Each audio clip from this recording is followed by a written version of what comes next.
저는 2006년도에 한국 와서 2007년도에 대구에서 엠마오 교회를 개척해서 17년째 목회를 하고 있습니다. 38살에 이제 교회를 개척하려고 마음을 먹었어요. 적어도 100평은 있어야 내 꿈을 이룰 수 있겠다. 100평짜리 건물을 알아봤습니다. 알아봤는데 마침 3년 동안 임대가 나가지 않은 건물이 하나가 있대요. 전세 3천만 원에 월세 150만 원인데 월세를 3개월 후부터 받겠답니다. 저는 하나님 뜻인 줄 알았어요. 하나님께서 나에게 주신 건물이라고 생각했어요. 3개월이면 교회가 벌떡 일어나서 월세도 내고 전세도 내고 3년이면 건물도 사겠다. 그리고 부동산 사무실에 갔습니다. 이거 내가 얻겠다고. 그랬더니 3천만 원 계약금 300만 원을 달래요. 38살 목사가 계약금 내는 전세를 얻어본 적이 없거든요. 계약금이란 게 있습니까? 3개월 후에 돈 받는다면서 계약금을 걸어야 3개월 후에 잔금을 내죠. 그래요. 그래서 어떡하나? 그리고 잠깐 기다려 보시라고 문 열고 나와서 지갑을 꺼냈더니 지갑에 신용카드가 여러 장 있더라고요. 한 장당 50만 원씩 현금 서비스 받아서 6장 신용카드 현금 서비스 받아서 300만 원 계약금 주고 그 건물을 얻어서 건물에 들어갔습니다. 문을 열고 들어가는데 가슴이 막 벅차오르는 거예요. 3개월이면 너희들 다 끝났다. 그랬는데 문을 열고 들어가니까 영수학원인데 3년 전에 망해가지고 몸만 빠져나간 폐허가 된 방이 11칸짜리인 그냥 망한 학원인 거예요. 그걸 다 철거를 해야 교회가 시작하지 않습니까? 그래서 제가 철거하려고 철거하는 용업자를 불렀더니 철거비가 700만 원이래요. 제가 그날 300만 원 포기하려고 마음먹었습니다. 그런데 제 옆에 있던 저 아내가 옆에 노루굽세라고 하는 일명 빠루라고 하는 거 이거 우리가 부수자 그러면 막 부셔요. 스티로폴 판넬로 된 그 판넬을 석고보드라는 게 싸고 있어서 툭 치면 먼지가 저렇게 내려앉으면서 그 온통 먼지 구덩이가 되는데 제 아내가 한번 쳐버렸기 때문에 손댔잖아요. 물릴 수가 없지 않습니까? 그래서 교회가 시작됐습니다. 일주일 동안 한 칸 뜯어서 2칸 합쳐서 첫 주일 예배, 또 3칸 합쳐서 둘째 주일 예배, 4칸 합쳐서 장장 4개월이 걸려서 인테리어를 해서 교회를 시작한 겁니다. 처음에 가졌던 그 자신감은 온데간데 없고요. 그 강단 뒤에서 새벽이고 저녁이고 성도 없는 예배당에서 기도를 하는데 아무 성도가 없는데 돌아서서 깜깜한 새벽에 저녁에 기도를 하면 누가 이리 와서 저를 이렇게 쳐다보고 이렇게 쳐다보는데 돌아보면 없고 눈 떠보면 없고 등골이 오싹하더라고요. 그때 제 마음에 찬송가 가사가 제 귓전을 울리면서 얼마나 눈물 나게 했는지 모릅니다. 길도 없이 거친 넓은 들에서 갈 길 못 찾아 헤매며 이리저리로 애쓰는 내 모양 저 원수 초롱하노라. 길을 잃어 방황하고 있을 때에 우리 303 비전 성경암송학교 교장이신 여운학 장로님께서 대구 내려오셔서 성도들 어린아이들 다 모아서 10명도 되지 않는데 성경암송학교를 열어주셨어요. 저희 성도들 불러두고 303 비전을 알려주시고 어린아이들 하나하나에게 성경을 암송을 시켜주셨습니다. 그리고 303 비전을 알려주셨어요. 303 비전은 무엇이냐면 30년씩 3세대입니다.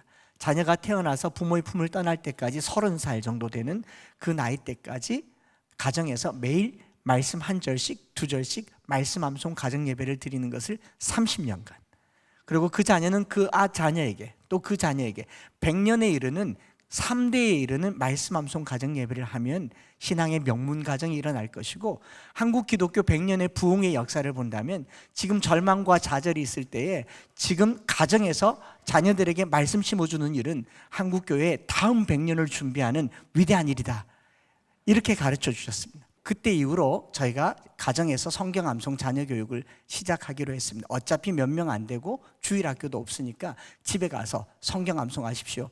하루에 한 장 읽는 정도의 노력, 한 장이면 5분 정도 걸리잖아요. 한 장이 20절쯤 되죠.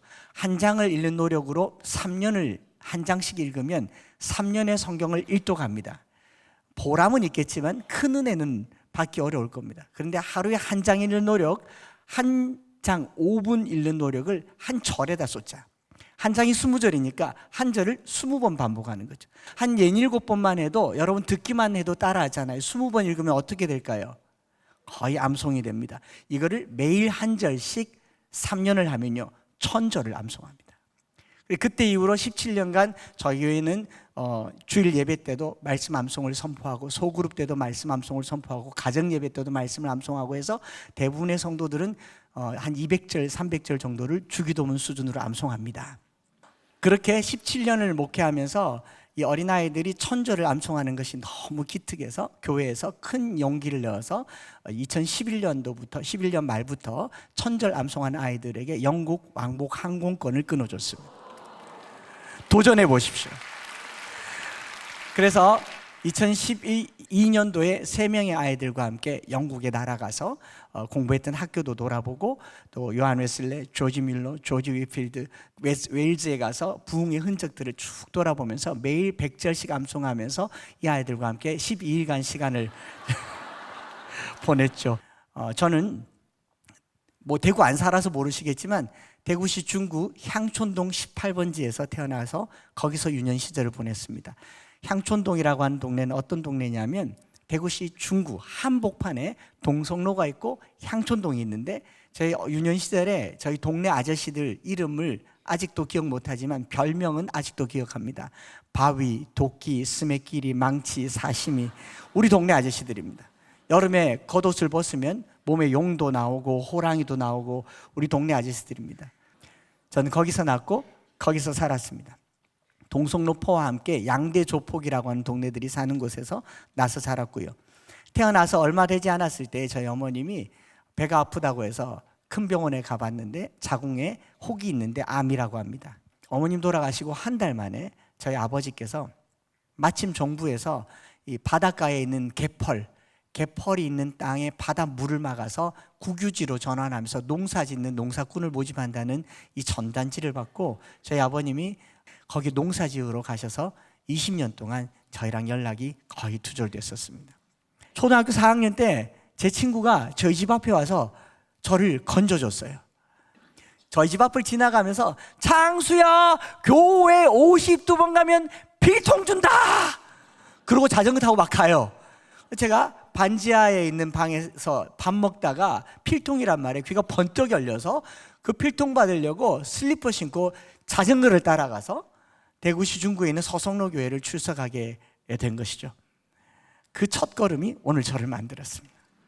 초등학교 5학년 딱 올라가던 그해 초에 반사 주일학교 교사인 저를 맡으신 김미자 권사님께서 뭐 그 당시는 성경책 공과책도 없을 때니까 성경책을 펼쳐서 신앙을 가르쳐 주는데 마태복음 6장을 쭉 읽으면서 창수야, 이거 주기도문이야, 외워라. 그리고 저에게 한 절 던져주셨어요. 마태복음 6장 33절. 창수야, 이 말씀 마음에 새겨라. 그런즉 너희는 먼저 그의 나라와 그의 의를 구하라. 그러면 이 모든 것을 너에게 더하시리라. 5학년인 제가 그 권사님께 이렇게 물었습니다. 진짜요? 그 나이 때까지 내가 원하는 것 한번 가져본 적 없고 누군가도 나에게 좋은 것을 채워줬다고 생각하지 못했는데 도대체 이분이 누구길래 이 모든 것을 주신다고 하냐. 그의 나라가 뭔지 그의 의가 뭔지는 몰랐지만 일단 교회 다니고 보자. 그 길로 교회를 다녔습니다. 저희 서성로 교회에서는 저를 사랑으로 길러주셨고 권사님, 장로님, 집사님들이 제게는 아버지, 어머니가 되어주셨고 교회 갈 때마다 500원도 주고 또 1000원도 주고 밥 먹었냐, 식은 밥에 김치 주면서 밥 먹고 다녀라 챙겨주시고 정말 이 모든 것을 채워주신 분들이 교회였습니다. 제가 목사가 되고 나서 그 교회에 설교하러 갔을 때 원로 장로님께서 저를 소개하실 때 이렇게 소개해 주셨거든요. 우리 한창수 목사님은 학벌이 아주 좋습니다. 나쁘진 않거든요. 그런데 그 다음 말이 저를 무너지게 했습니다. 우리 한창수 목사님은 대한예수교 장로회, 대구 서성로교회 주일학교 출신입니다. 제가 국립대를 나오고 해외에서 유학을 하고 대학원을 나오고 박사학위를 받은 것보다 제게 가장 영광스러운 것은 교회에서 배운 성경 말씀 한 절이라는 거죠. 지금 이 아래층에 어린이 다니엘 기도를 하잖아요. 저 아이들이 여기서 배운 말씀으로 세상을 바꿀 겁니다. 우리가 놓치지 말아야 하며 포기하지 말아야 할 것은 오늘 우리의 자녀들에게 성경 한 절 심어주는 것이 위대한 능력이 될 겁니다. 그런데 마음 한켠에 하나님 주신 그 부르심, 목사가 되고 싶은 마음, 전도사님께 목사님 되려면 어떻게 하면 되냐 물었더니 대학을 가야 된대요. 그래서 고등학교 3학년 때 대학 가려고 마음먹었을 즈음에 담임 목사님께서 성미, 쌀 한 달에 한 마리를 줄 테니까 너 오뎅 장사하지 말고 차라리 새벽에 신문을 돌려라. 그리고 일찍 일어나서 공부를 하라고 해서 그 길로 공부를 하게 된 겁니다. 그렇게 해서 공부를 해서 경북대학교를 갔어요. 대학 졸업하고 총신신대원 갔을 때 303 비전 장학회에서 제 등록금을 대주셨습니다. 부목사가 되고 나서 저희 담임 목사님께서 저를 영국에 유학 보내주셨습니다. 영국에서 유학하고 한국 돌아와서 2007년도에 교회를 개척했을 때에 저희 모교회 권사님들께서 80, 70 되신 분들이 다 나와서 특송 불러주시면서 저를 품에 콕 안으시고 한 목사 고맙다, 잘 자라줘서 고맙고, 양촌동에서 나서 목사가 돼서 고맙고, 개척해줘서 고맙다. 그리고 돌아가시면서 자기들끼리 한 말이 제 귀에 들렸어요. 봐라 봐라, 남의 품의 자식도 성경 한 절 제대로 심어줬더니 저렇게 안 되냐. 오늘 제가 여러분들에게 기도하고자 하는 것은 이거예요. 너희가 내 안에 가고 내 말이 너희 안에 가면 무엇이든지 원하는 대로 구하라. 우리가 이 말씀을 붙들면 그 말씀이 능력이 되는 겁니다. 남의 품의 자식에게라도 어린아이에게라도 말씀이 심겨지면 그 말씀이 능력이 되는 것입니다. 오늘 우리가 19일째까지 기도를 했어요. 기도를 할 때 누구의 간증을 보면서 그 간증이 내 간증이 되게 하겠다고 하는 것은 상황도 너무 안 맞고 환경도 너무 안 맞지만 그를 붙들어 주셨던 그 말씀을 내가 붙든다면 내게도 능력이 될 줄 믿습니다.